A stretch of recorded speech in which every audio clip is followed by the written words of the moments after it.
Yang terhormat Bapak-Bapak, Ibu-Ibu, salam Pancasila. Bapak-bapak, ibu-ibu yang melihat video saya ini, tolong jangan lupa subscribe, like, dan di-share. Sifatnya gratis. Pada hari Jumat tanggal 8 Desember tahun 2023, saya akan mengomentari meroketnya elektabilitas Prabowo dan Gibran diduga karena survei bayaran. Berkali-kali dilakukan survei sehingga elektabilitas calon Presiden Prabowo Subianto dengan Gibran Rakabuming sebagai cawapres selalu meroket atau sangat tinggi. Sedangkan saingannya selalu rendah elektabilitasnya. Ada dugaan calon presiden dan calon wakil presiden selalu meroket elektabilitasnya diduga karena Gibran Rakabuming, anak kandung presiden, yang sangat besar pengaruhnya kepada calon presiden dan calon wakil presiden, karena elektabilitas presiden mencapai 88%, masyarakat puas atas kinerjanya yang berdampak berpengaruh meningkatnya elektabilitas nomor urut 2. Meroketnya elektabilitas sebagian masyarakat mencurigainya, lalu mengamati yang melakukan survei tersebut yang selalu memberi elektabilitasnya selalu meroket. Tidaknya ada warga masyarakat mengamati survei tersebut. Ternyata survei dilakukan dengan cara di mana akan dilakukan survei. Para pendukung presiden nomor urut 2 mendatangi tempat survei tersebut sehingga dilakukan survei hanya menanya pada calon presiden nomor urut 2. Tentu hasilnya baik sekali dan selalu meroket. Diduga pelaksanaan survei tersebut diduga dibayar oleh pihak yang hasil surveinya selalu meroket. Setelah survei ada unsur kebohongannya terbongkar, berakibat tidak dipercaya masyarakat lagi hasil surveinya. Masyarakat tidak pernah membaca hasil survei tersebut dan beralih mengikuti survei yang dipercaya masyarakat seperti survei SMRC dan yang lainnya. Karena masyarakat tidak percaya lagi kepada survei tersebut, setelah diamati dari survei yang benar, elektabilitas calon presiden Ganjar Pranowo bersama Mahfud MD tertinggi, walau selisihnya tidak jauh dari elektabilitas calon presiden Prabowo Subianto bersama Gibran Rakabuming selalu di urutan kedua, sedangkan elektabilitas Anies Baswedan bersama Muhammad Iskandar elektabilitasnya selalu di urutan ketiga. Timbul pertanyaan, kenapa selalu urutan ketiga calon presiden dan calon wakil presiden elektabilitasnya seperti biasa, antara lain karena pengalaman kerja Ganjar Pranowo dan Mahfud MD baik semua, maka wajar elektabilitasnya selalu tertinggi, selalu teratas urutan nomor 1. Sedangkan calon presiden Prabowo Subianto dan Gibran Rakabuming di satu pihak masalahnya jelek, yang satu belum ada pengalaman kerjanya, wajarlah posisi elektabilitasnya selalu di urutan kedua. Ketiga, calon presiden Anies Baswedan dan Muhammad Iskandar kedua-duanya berurusan dengan KPK, bisa-bisa dijadikan sebagai tersangka, maka wajarlah elektabilitasnya di urutan ketiga. Harapan saya berdasarkan informasi di atas, sebaiknya masyarakat memilih calon presiden Ganjar Pranowo bersama Mahfud MD sebagai cawapres yang bisa memimpin bangsa Indonesia menuju pembangunan di segala bidang guna meningkatkan kesejahteraan masyarakat.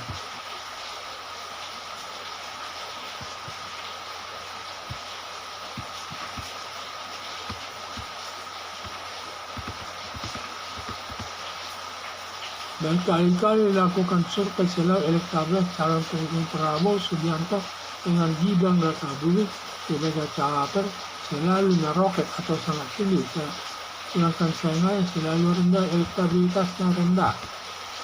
Ada dugaan calon presiden dan calon wakil presiden selalu meroket elektabilitasnya diduga karena Gibran Rakabuming, anak kandung presiden, yang sangat besar pengaruhnya kepada calon presiden dan calon wakil presiden, karena elektabilitasnya Presiden Joko Widodo mencapai 80%, masyarakat puas atas kinerjanya yang berdampak berpengaruh meningkatnya elektabilitas nomor urut 2. Meroketnya elektabilitas, sebagian masyarakat mencurigainya, lalu mengamati yang melakukan survei tersebut yang selalu memberi elektabilitasnya selalu meroket. Selanjutnya ada warga masyarakat mengamati survei tersebut. Ternyata survei dilakukan dengan cara di mana akan dilakukan survei para pendukung presiden nomor urut 2 mendatangi tempat survei tersebut sehingga dilakukan survei hanya menanya kader calon presiden nomor urut 2. Tentu hasilnya sangat baik. Diduga pelaksanaan survei tersebut diduga dibayar oleh pihak yang hasil surveinya selalu meroket. Setelah survei ada unsur kebohongannya terbongkar, berarti tidak dipercaya masyarakat lagi hasil surveinya. Masyarakat tidak pernah membaca hasil survei tersebut dan beralih mengikuti survei yang dipercaya masyarakat seperti survei SMRC dan yang lainnya. Karena masyarakat tidak percaya lagi kepada survei tersebut setelah diamati dari survei yang benar, elektabilitas calon presiden Ganjar Pranowo bersama Mahfud MD tertinggi walaupun selisihnya tidak jauh dari elektabilitas calon presiden Prabowo Subianto bersama Gibran Rakabuming selalu di urutan kedua, sedangkan elektabilitas Anies Baswedan bersama Muhaimin Iskandar elektabilitasnya selalu di urutan ketiga. Timbul pertanyaan, kenapa selalu urutan ketiga calon presiden dari calon wakil presiden elektabilitasnya seperti atas? Antara karena satu, elektabilitas pertama, karena pengalaman kerja Ganjar Pranowo dan Mahfud MD baik semua, maka wajib elektabilitasnya selalu tertinggi atau selalu teratas urutan nomor 1. Calon presiden kedua Prabowo Subianto dan Gibran Rakabuming, di satu pihak masa lalunya jelek dan yang satu belum ada pengalaman kerjanya, wajarlah posisinya elektabilitasnya selalu di urutan kedua. Calon presiden Anies Baswedan dan Muhaimin Iskandar, kedua-duanya berurusan dengan KPK, bisa-bisa dijadikan sebagai tersangka, maka wajarlah elektabilitasnya di urutan ketiga. Harapan saya, berdasarkan informasi di atas, sebaiknya masyarakat memilih calon presiden Ganjar Pranowo bersama Mahfud MD sebagai cawapres yang bisa memimpin bangsa Indonesia menuju pembangunan segala bidang guna meningkatkan kesejahteraan masyarakat. Meroketnya elektabilitas Prabowo Subianto diduga tidak adil karena selalu paling tertinggi dan juga selisihnya dengan calon presiden lain sangat tinggi, karena kemudian ada dugaan orang karena mungkin elektabilitasnya meroket karena dilihat anak presiden di mana pengaruhnya sangat besar untuk meningkatkan elektabilitas calon nomor urut 2 tersebut.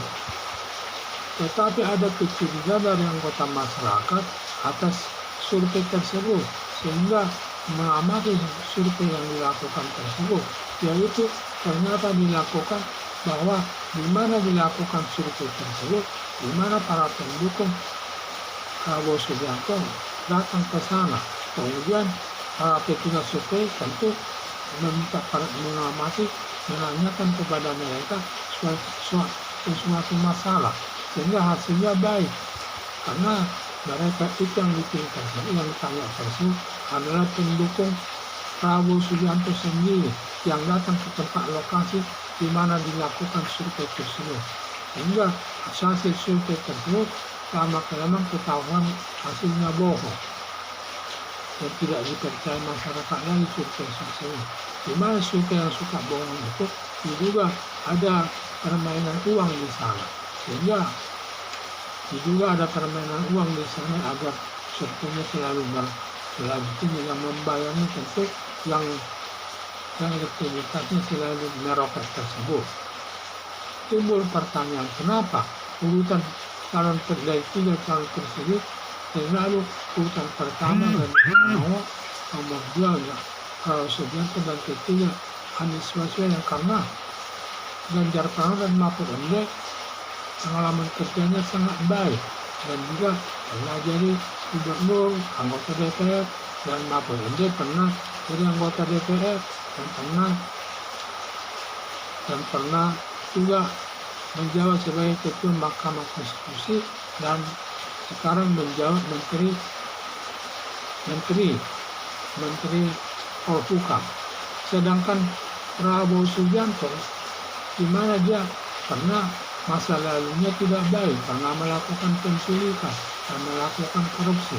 Sedangkan Gibran Rakabuming umurnya belum di mana pengalamannya belum ada, belum pernah anggota DPR, belum pernah anggota gubernur, dan belum pernah menteri, langsung melompat menjadi calon wakil presiden tersebut, sehingga pantas dia berada di urutan kedua.